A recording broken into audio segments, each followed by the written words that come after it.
We have been pitted into this division. And when we step back and we get into observation, we can see it. It's so horrific, it's so callous and cold and cruel that and the way it was going to spark being something. Repeated, the way it's constantly Yeah, it's being constantly repeated. being. And it's just it's almost desensitizing people. He was a person that was loved because of the way he was, because of the way he lived his life. Since 2013, we have been given messages from the spirit world through psychic communication, dreams, and personal experiences, which have been validated through numerous paranormal sessions. My brother Jonathan and a group known as the Council of 12 have given us predictions, guidance, and information surrounding everything from ufology, spirituality to politics and ancient history, all of which we have investigated to the best of our ability. Throughout this quest, your contribution has been vital to our work. So if you find this video useful, subscribe to the channel, share it with your friends, join the conversation in the comment section below. You are the ones that help us along this journey. We are so grateful for everything you have given us. So join us on our quest into the cutting edge of research, and welcome to the Paranormal Now investigations. Codes. In the modern world, we are surrounded by codes daily, through our computers, smartphones and other technologies. Yet codes and symbols have been synonymous with human history. Astrology, numerology, divination, tarot and other such disciplines have been part of human culture for centuries, possibly giving us insight into where we are personally and globally in our evolution. An Nicholes George is a code interpreter and works with amalgamation of these disciplines that she has used to offer insights into our current global awakening and the times we now face on planet Earth. Jessie came into contact with these codes, which form a language to her, after a series of intense transformative experiences, culminating in her experiencing a walk-in. A walk-in is where one soul leaves the body and another soul comes in, normally from the same soul group.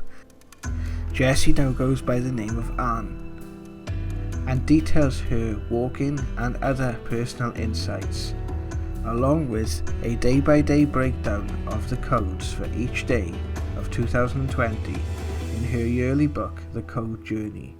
We asked Anne about her insights of everything that's happening in the world right now. This is what she had to say. The codes for racism are about division. It's about keeping people separated. It is about keeping people in opposition. It is about keeping competition going. And we need to think about this in all aspects of our world, that we have to start pulling the competition out. We have to start breaking down the walls and realize that we're sharing the same coin. We're just on different sides of it. We have to realize that we have been pitted into this division. And when we step back and we get into observation, we can see it. When we can start to clear our mind with it. And racists are all about creating division. They're all about interrupting peace. They're all about disconnecting us from spirit, from soul, from the God energy. And so we have to stop and go, okay, what is happening here? Oh, there's violence that's happening here. There's disruption happening here. There's all this disruption of peace. Okay, we need to step back from this and wake up a little bit. And we have to put our foot down in these situations. And we think that sometimes we don't have enough power, but it only takes one person to step up and start to voice something. And you'll realize how many people are behind that person. It does happen. It does come around. It does come through. And the key for us is each one of us has to be willing to take it on and say, you know what? I'm going to go out and I'm going to start making friends with people of different ethnicities. I'm going to go out and start learning about different cultures. I'm going to go out and I'm going to start participating in things that have a diversity to them. Because again, we have to realize that it's that diversity.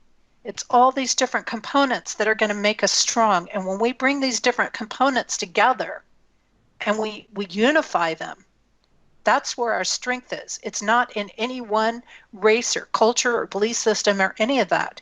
It's when we unify. And that's where we see the results. And that's the big opportunity that I believe we're being offered up here. You know, these groups that have come in, like in this situation, their codes are directly connected to creating blocks, to stopping progression, to pushing us back in time, pushing us back in thoughts, pushing us back into ignorance, pushing us back to where we don't have a voice and where we do turn everything over. And we can't just say, oh, that kid's a rough kid or that person's a bad person. We need to take them in and keep showing them different examples. You know, it was like Jessie. I mean, she had no problem with the ethnicities in different places because she just treated everybody with a kind of love. You know, she didn't care about whether they had a rough background or a good background. She just treated people with respect. And when we come from these basic fundamental principles, that's where we're going to change it. That's where we're going to come back in and do it. But again, we have to open up because we have to realize that even though certain communities are starting to get more of a voice, they're starting to get their own TV shows and things like this, it is still a minute piece to what the rest of it is. And we have to keep bridging these gaps consciously, actively, procreating the new dimension. And that comes down to how we live our individual lives and how we're going to do it. If we go and we look, for example, in this particular situation of what was going on, and we had 4 officers involved, there's questions about the one main officer, in all honesty, because first of all, he had 18 complaints against him, including fatal shootings for police brutality. And they never pressed charges on him in 8 years on these types of things. So first of all, you have to say, why did the senator never press charges? Why did the senator never do anything in 8 years with this person?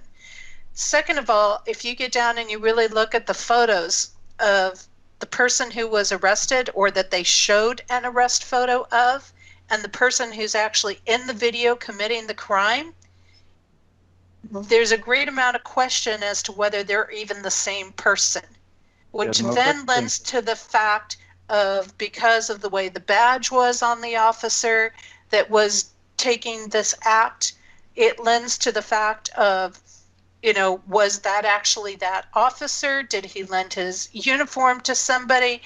Was it not the officer that actually got arrested? I mean, there's some open-ended questions in there. But, you know, like where Jessie grew up, this police brutality was common, not in her exact town, but it was common. And people don't get how common this is. And this is where part of the rage comes from, where these cops have gotten away from things. And again, no, not every cop is like this. If you take it, I would say the bulk of the cops out there are good people. They went into it to uphold justice. But you've got these little pockets. You've got these little pockets that are not good, and they get away with things. And you look at not only him, but you look at, and that was Derek Chauvin, by the way, who was the officer that was the main focus of everything. But then you have, and I'm not sure how to pronounce this name correctly, so forgive me if I don't get it right, Tao Thao, who was the Asian officer that was there. And he had been laid off for 2 years for an excessive force lawsuit and had recently come back on. And then the other two officers, Thomas Lane and Alexander Kung, were brand new as of 2019. So they didn't have a history yet, but they were obviously being trained by these other two officers. If this whole incident was over a $20 counterfeit bill, which I'm guessing, based on what I see in the codes with Floyd and what I understand about him, he may not have even known that was a counterfeit bill. Even if it was true, like, okay, so you've got somebody passing a $20 counterfeit bill. Why would you need to send 4 officers to that scene? There'd be no reason that you'd need to send more than 2 officers as a partnership to handle that situation. Why? How can somebody resist arrest when they're already handcuffed and not kicking, not doing anything, sitting on the ground? How can they be resisting arrest? Yeah. Oh, there's so many questions in here. And out of every police officer that was issued to this site, why this police officer? Why this set of 4 that has this history? And it turns out we know there was a connection. We don't know all about the relationship, but we do know that there was a connection of Floyd and Chauvin working at the same place at one point. And so it is suspected that they knew each other. It is suspected that they probably had a previous relationship. My guess is that relationship wasn't necessarily great in the past. And when you've got somebody like Chauvin, their whole point is to destroy everything with spirit. Their whole point is to break down any divine connection, anything that represents Christ consciousness, anything that is vertical. They are directly enforced to keep that third dimensional fear. They're directly focused. And when you've got that many complaints upon you, that's inexcusable. And that should never have been the officers issued to this scene. There's too many things that say this was a setup. There's too many things there. Well, I watched the video. The people who stood there and filmed it, and I don't know. I mean, it says a lot about the man's character that he didn't even fight, and he was feeling like he was being suffocated. Now, a human reaction to being suffocated is to fight. You don't just give in to that. It's not something you surrender to. And yeah, I mean, I'm sorry. I've looked at it and there's something so sus, and unfortunately, and the media showed it. So you would have thought the people watching it would have cottoned on to the fact that it was sus, and it's so horrific for a man of his standing to have his life taken like that. I think it's just by design. I can't see anything other than it's so horrific. It's so callous and cold and cruel that and the way it was going to spark something. Repeated. The way it's constantly it's constantly being, and it's just it's almost desensitizing people. And people will have to come into this awakening. And I think on one side, the good thing is that with every one of these events that are happening, people are waking up more. They're saying, hey, this doesn't add up. It's no longer this random thing anymore. We are starting to realize these things are being hijacked. We're starting to realize that we're not going to play into this, and we're not going to argue, and we're not going to fight, and we are going to stand together, and we are going to do it. When we look at the codes of peaceful protest have an impact on every existence. Peaceful protests bring abundance. They bring victory through wisdom and through understanding. So I think that's very, very important. So when we talk peaceful protests, these are really, really valuable things. These are about freedom. These are about changing what is incorrect in our system. These things are about making a difference in things. And interestingly enough, the peaceful protests started on a code pattern that was all about love, unconditional love, and peace, which means that when I see something start, when something starts or when a life ends, these are important markers to what happens for a soul, what is going to happen in that cause, what is behind it, and how it's going to play out. So I do believe that in the end, regardless of the riots, regardless of the looting, that we are going to see a victory for George Floyd. We are going to see a victory for this cause, for this purpose, and that there will be positive results that come out of this. And I get that that can be really hard to see, but this is going to be a huge catalyst for change. And when we look at what happens with these different groups that are infiltrating in and that are being paid by these bigger funders out there, that energy of hijack or being hijacked, and hijack is all about death. So anything that gets that has gone through a hijack process is meant to kill it. When you hijack something, that's meant to kill it. It's meant to put an end to it, completely, a final end to it, no less. When it is hijacked in the past tense, that is about preventing people from learning from the past. So in a situation like this, when we apply it to this type of a racist situation, it really is about trying to prevent people from learning about racism, and it's trying to prevent people to learn from the past errors that we've had in cultures and societies of what we've done, and to keep that wisdom hidden.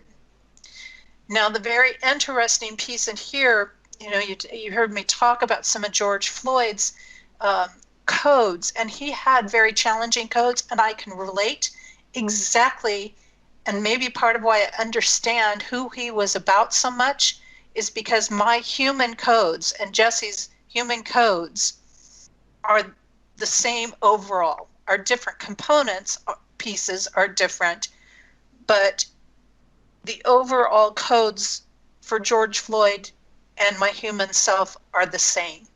So I do understand from a very much firsthand aspect how his life was and how he would try to do anything to create a better life for the people in his life, and how he really was a person that was not going to be pushed around or to forced into things, and yet repeatedly found himself in situations grasping to survive, grasping to be able to make it, to be able to be okay, to have to take a job someplace that maybe he didn't want to work, or that maybe he didn't even tell everybody he was doing, and in order to provide for people, to provide for his daughter, to provide for his family.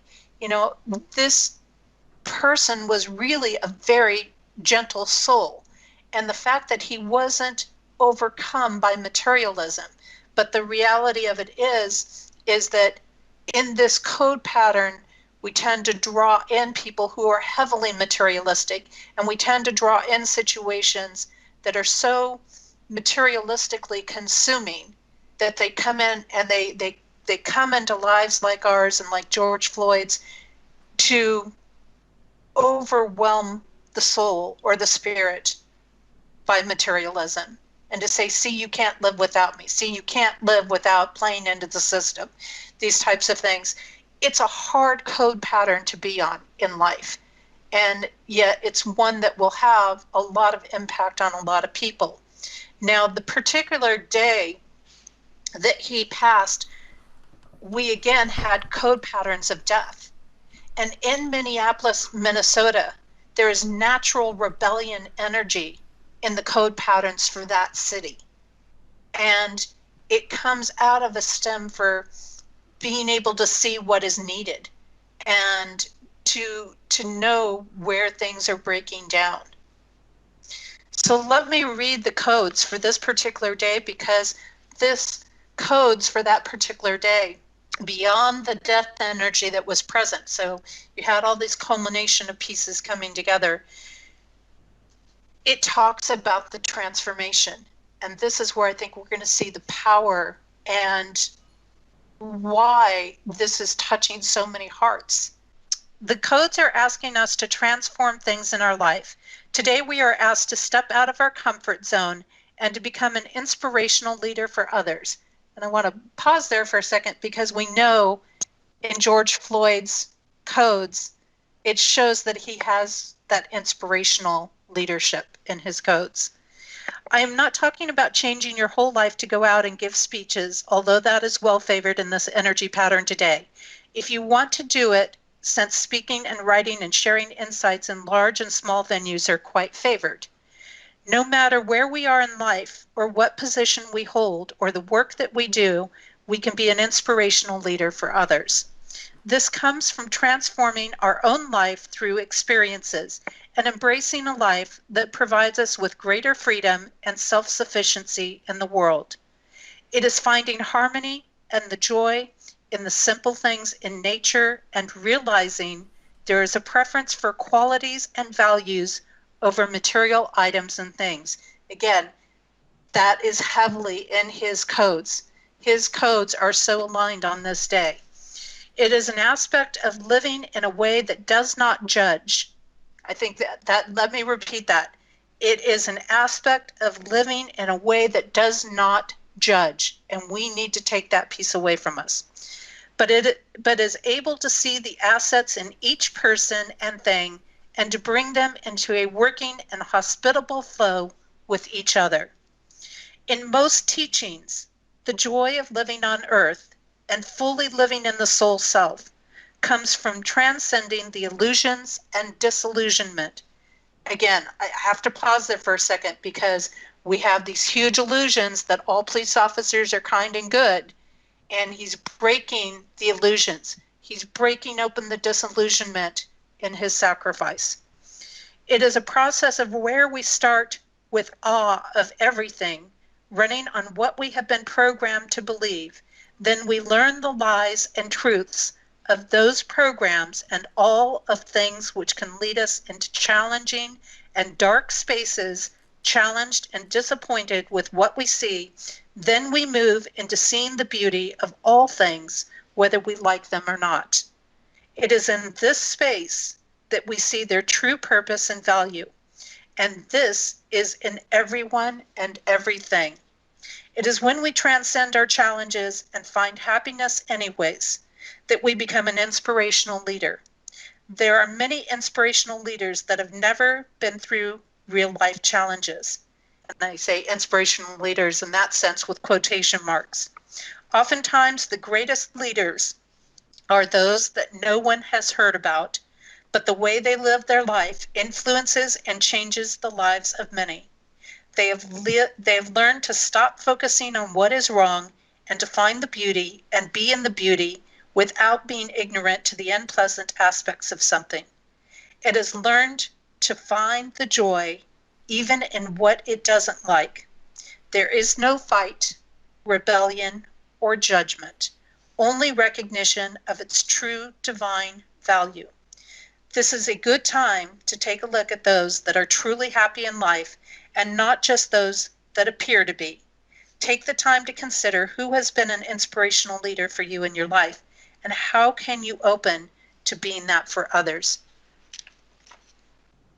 It's just so spot on. It's just so point on when we are talking about George Floyd. Nobody really knew him prior to this. That officer appeared to be a happy person, and he was not a happy person in his life. He has major issues going on in his life. George was transforming things. And I have no doubt that he knew when this went down that he was fulfilling something bigger. I have no doubt that he impacted so many lives, and we heard about this. And it is through his deaths that the peaceful protest opened up, and then the rioting, and then the looting, and that is breaking us open to the truths of the programming, and that it's all right there in those codes. Every piece of it is in there. Every piece of it shows what a leader he was. Every piece of it is showing how his death is not just an ordinary death. And it was an assassin. It was a sacrifice. And he was having an impact that was making a dent on the materialism energy and moving more and more people into that 5D timeline. He was a person that was loved because of the way he was, because of the way he lived his life, and regardless of how many challenges he faced, how many things came up in his life, regardless of all of that, I bet you can go and ask anybody, whether it's his family, the mother of his child, or anybody that he knew, that he continued to carry a positive attitude no matter what hit him in the face.